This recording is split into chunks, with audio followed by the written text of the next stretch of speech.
Hello guys, সবাই কেমন আছো? আশা করি ভালো আছো। আমিও ভালো আছি।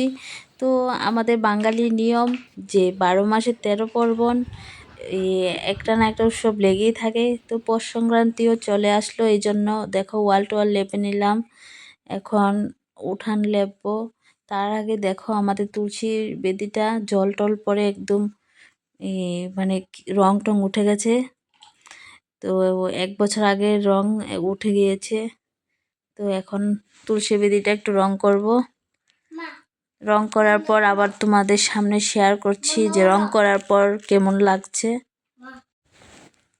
মানে আজকে প্রচুর কাজের প্রেশার গিয়েছিল, কারণ বাবার বাড়িতে বেরিয়েছিলাম 27 মানে 9 দিন বেড়ানোর পর কালকে দুপুরে বাড়িতে এসেছি।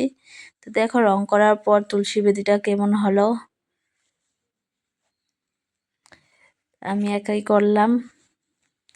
উপরের রংটি শুকানোর পর আবার মানে ডাবল করে রং দেব। এখন একটু হালকা রংটা হয়েছে, এটি শুকাইলে আবার এর উপরে আরেকটা রঙের লেপ দেব। আস্তে আস্তে কাজ করতে পারলাম হলে যদি বাড়িতে থাকতাম, কিন্তু বাড়িতে তো ছিলাম না, বাবার বাড়িতে চলে গেলাম। তো কালকে আসলাম, আজকে তাই বেশি কাজের প্রেশার। তো এখানে উঠানো লেপা কমপ্লিটই, মোটামুটি উঠান লেপছি। ভিডিও করতে পারলাম না, ছোট্ট একটা ভিডিও করলাম। এখানে উঠান লেপার পুরাটা উঠান লেপলাম।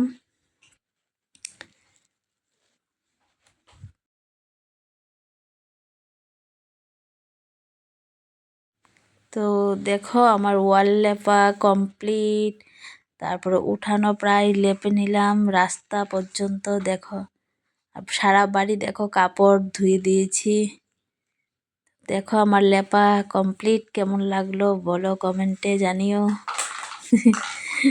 বাঙালির আর কি করব, গরিবের বাড়িটাও দেখিয়ে নিলাম একটু।